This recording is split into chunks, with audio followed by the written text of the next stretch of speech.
नमस्कार दोस्तों, न्यूज़ नशा में आप सबका स्वागत है। मेरे खास कार्यक्रम विजय फैक्टर में आप सबका तहे दिल से मैं स्वागत करता हूं, जो लोग मुझसे जुड़ चुके हैं। कुल मिलाकर आज हम बात करेंगे कांग्रेस में उस जोड़ी की, जिस पर पूरा दारोमदार है लोकसभा चुनाव जिताने का। कांग्रेस के कार्यकर्ता इस जोड़ी की तरफ बड़ी उत्सुकता से देख रहे हैं और साथ ही साथ विपक्ष के लोग भी इस जोड़ी की तरफ जिज्ञासा भरी नज़रों से देख रहे हैं। तो आखिर इस जोड़ी का विजय फैक्टर क्या है? जोड़ी अब आपको बता दें, कोई सस्पेंस रखने की ज़रूरत नहीं है, मल्लिकार्जुन खड़गे और राहुल गांधी की जोड़ी। क्या ये जोड़ी मुकाबला कर पाएगी प्रधानमंत्री नरेंद्र मोदी और चाणक्य अमित शाह की जोड़ी का? दोनों के विजय फैक्टर की बात करेंगे।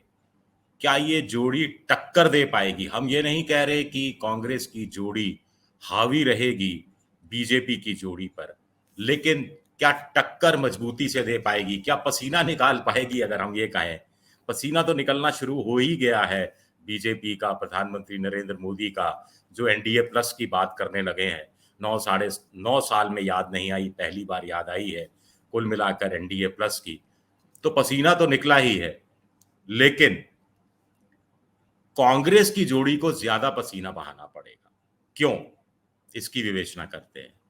एक इसलिए क्योंकि जो मोदी और अमित शाह की जोड़ी है, इसके पास संगठन है, इसके पास संघ है, इसके पास कार्यकर्ता है, इसके पास ईडी है, इसके पास सीबीआई है, इसके पास इनकम टैक्स है, इसके पास दूसरी जांच एजेंसियां हैं, इसके पास आर्थिक संसाधन है, इसके पास अच्छा खासा बाहुबल है, इसके पास इनोवेटिव आइडियाज की कमी नहीं है और ये सत्ता में आने के लिए कुछ भी करने के लिए तैयार रहते हैं। ऑपरेशन लोटस है। आजकल तो लोग मजाक में उड़ाने लगे हैं कि चुनाव में कोई भी जीते हारे क्या फर्क पड़ता है, सरकार तो बीजेपी की ही बननी है।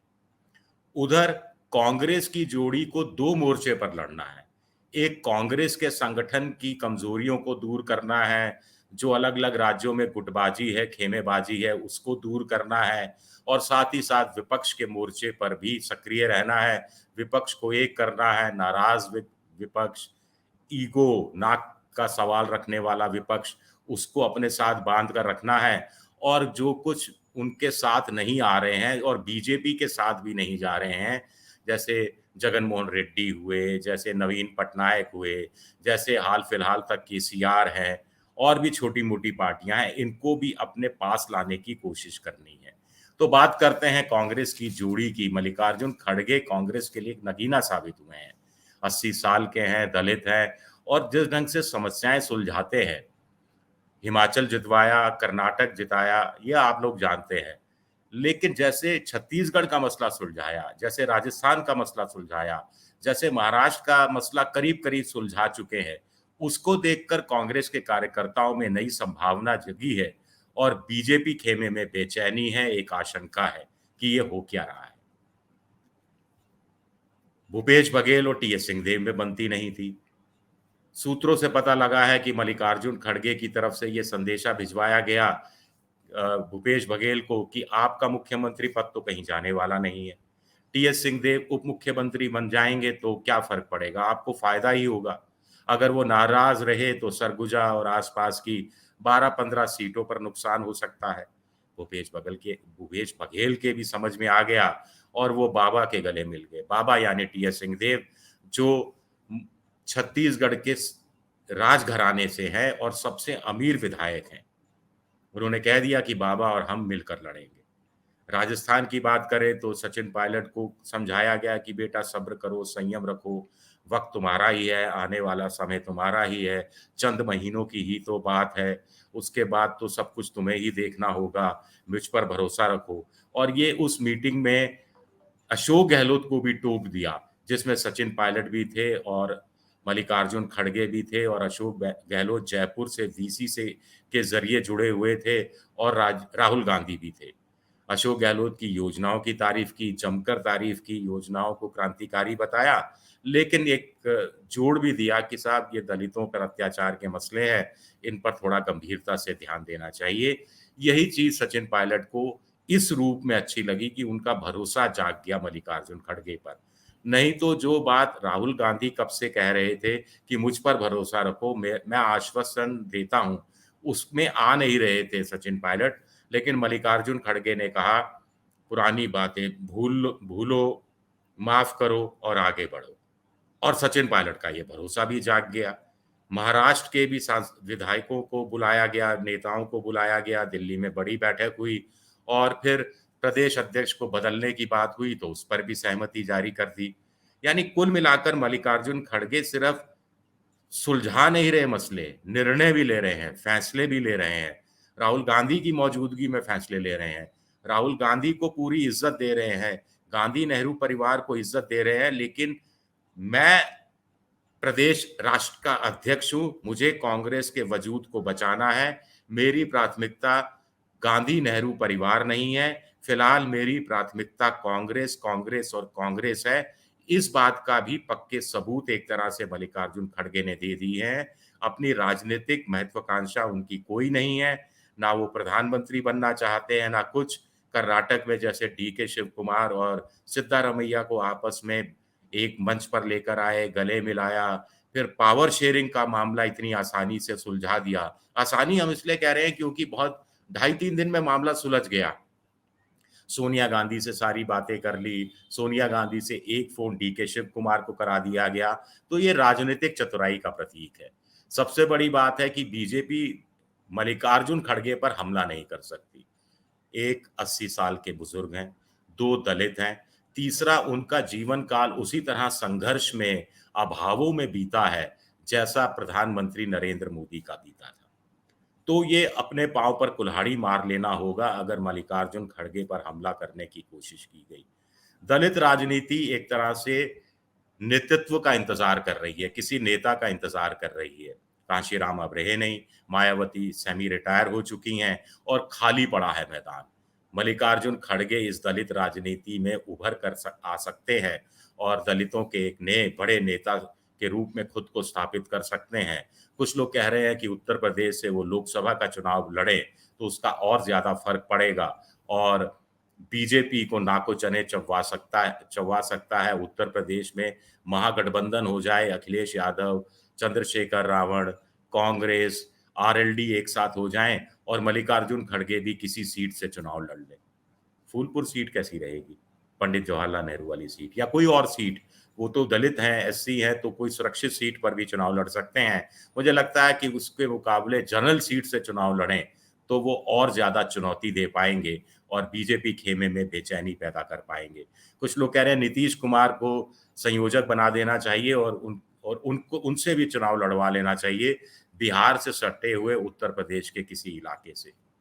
कुछ लोग कह रहे हैं कि अगर राहुल गांधी को सुप्रीम कोर्ट में भी राहत नहीं मिली, अभी लेटेस्ट खबर आ रही है जब मैं बुलेटिन बनाने बैठा हूं कि उन्होंने सुप्रीम कोर्ट में याचिका दायर कर दी है जिसमें उन्होंने कन्विक्शन पर स्टे लगाने की बात कही है।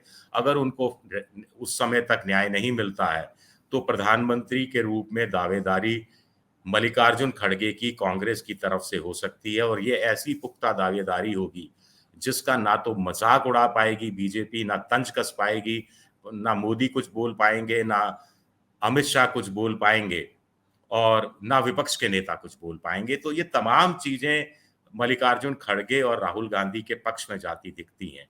राहुल गांधी ने भी थोड़ी बुद्धिमानी से काम लिया है कि जैसे राजस्थान हो, मध्य प्रदेश हो, छत्तीसगढ़ हो, उनकी चुनाव संबंधी बैठकें हुई, आपस में गुटबाजी दूर करने के लिए बैठक हुई, तो एक भी बैठक अपने घर नहीं बुलाई। सारी बैठकें बुलाई गई मल्लिकार्जुन खड़गे के घर पर। ऐसा भी नहीं कि राहुल गांधी ने कह दिया हो कि आप लोग फैसला कर लो फिर मेरे पास आ जाना अंतिम मोहर लगाने के लिए। वो खुद पहुंचे, 2-2 घंटे, 4-4 घंटे बैठे रहे और मल्लिकार्जुन खड़गे सदारत करते हैं ऐसी बैठकों की, तमाम फैसले लेते हैं, अपनी राय रखते हैं, खुलकर राय रखते हैं। जितने लोग उपस्थित होते हैं सबसे खुलकर राय रखने के लिए कहते हैं, प्रेरित करते हैं। राहुल गांधी चुपचाप सुनते रहते हैं, बीच में छोटी सी टिप्पणी कर देते हैं। तो ये भी एक तरह से कार्यकर्ताओं तक और जनता तक ये मैसेज पहुंचाने की कोशिश है कि मल्लिकार्जुन खड़गे 80 साल के एक दलित नेता के हाथ में कांग्रेस की कमान सौंपी गई है और इसमें गांधी नेहरू परिवार का कोई लेना देना उस रूप में नहीं रहा है। तो ये कुछ इस तरह के जो विजय फैक्टर है, जो कागजों में कम से कम इस जोड़ी के पक्ष में जाते हुए दिखते हैं। लेकिन कांग्रेस का संगठन कमजोर है, कांग्रेस के पास पैसों की कमी है, दूसरे संसाधनों की कमी है, कांग्रेस के बहुत से नेताओं पर या विपक्षी दल जिनके साथ वो गठबंधन कर चुके हैं या करने की सोच रहे हैं, उन पर ईडी का छाया है, इनकम टैक्स की छाया है, सीबीआई की छाया है और बहुत से एडवर्स कंडीशन से कांग्रेस इस समय गुजर रही है और ऐसे में कांग्रेस को उबार पाना एक बड़ी मुश्किल, एक बहुत भारी चुनौती है और अभी सबसे बड़ी चुनौती तो तेलंगाना की है। साथ ही साथ तेलंगाना में कांग्रेस क्या करती है, क्या दूसरे नंबर पर आती है और क्या फिर दूसरे नंबर पर आने के बाद केसीआर को भी कड़ी चुनौती देती है। राजस्थान में सत्ता वापस हासिल कर पाती है, मध्य प्रदेश में सत्ता छीन सक पाती है, भूपेश बघेल की छत्तीसगढ़ के अंदर सत्ता में वापसी होती है। ये कुछ चीज़ें हैं। अभी तक तो मोटे तौर पर माना जा रहा है कि मध्य प्रदेश में और छत्तीसगढ़ में कांग्रेस की जीत की अच्छी खासी संभावनाएं जब हैं। राजस्थान में मामला सुलझाया गया है। अब सचिन पायलट को एक पद का इंतजार है। माना जा रहा है कि मल्लिकार्जुन खड़गे जो बड़े विनम्र स्वभाव के हैं, उग्र नहीं, तेवर नहीं अपनाते, आक्रामक नहीं होते। राजस्थान में कहावत है ठंडी करके खाना, तो ठंडी करके खाते हैं। तो अब वो सीडब्ल्यूसी का पुनर्गठन करने वाले हैं। 25 की जगह 35 लोग होंगे। इसमें से आधे युवा होंगे, 50 के नीचे के होंगे, महिलाएं, अल्पसंख्यक, एससी, एसटी, दलित, मुसलमान, ये युवा सबको शामिल किया जाएगा। तो उसमें सचिन पायलट का नंबर आना तय है और भी दूसरे राज्यों में कुछ नेता जो नाराज चल रहे हैं, उनको भी क्या इस तरह की जिम्मेदारी देकर वहां पर एकता स्थापित करने की कोशिश की जा सकती है। और सबसे बड़ी बात मल्लिकार्जुन खड़गे के साथ एक और जाती है कि विपक्षी नेताओं के बीच उनके संबंध बहुत अच्छे हैं, उनसे वो बात कर सकते हैं, नेता भी उनसे स्वाभाविक रूप से दूसरी पार्टियों के बात कर सकते हैं, खुलकर राय व्यक्त कर सकते हैं, क्योंकि उनको भी लगेगा कि हम कांग्रेस के एक ऐसे कॉमन कार्यकर्ता से बात कर रहे हैं जिसके पास मुख्यमंत्री बनने की अच्छी खासी चांस थी कर्नाटक की, वो छोड़ दिया है और 80 साल की उम्र में राष्ट्रीय अध्यक्ष की बड़ी जिम्मेदारी संभाल ली है, तो वो खुलकर बात कर सकते हैं, सबसे बड़ी बात है। तो कुल मिलाकर ये कहानी सामने आ रही है। अब ये देखना दिलचस्प रहेगा कि आने वाले समय में कैसा टक्कर दे पाती है ये जोड़ी बीजेपी की जोड़ी को, जिसका सेमीफाइनल मैच दिसंबर में खेला जाएगा, राजस्थान में, मध्य प्रदेश में, छत्तीसगढ़ में, तेलंगाना में, मिजोरम में। शुक्रिया, बहुत-बहुत शुक्रिया। आप हमसे जुड़े रहने के लिए सब्सक्राइब करें YouTube पर, फॉलो करें Twitter पर और लाइक करें Facebook पर।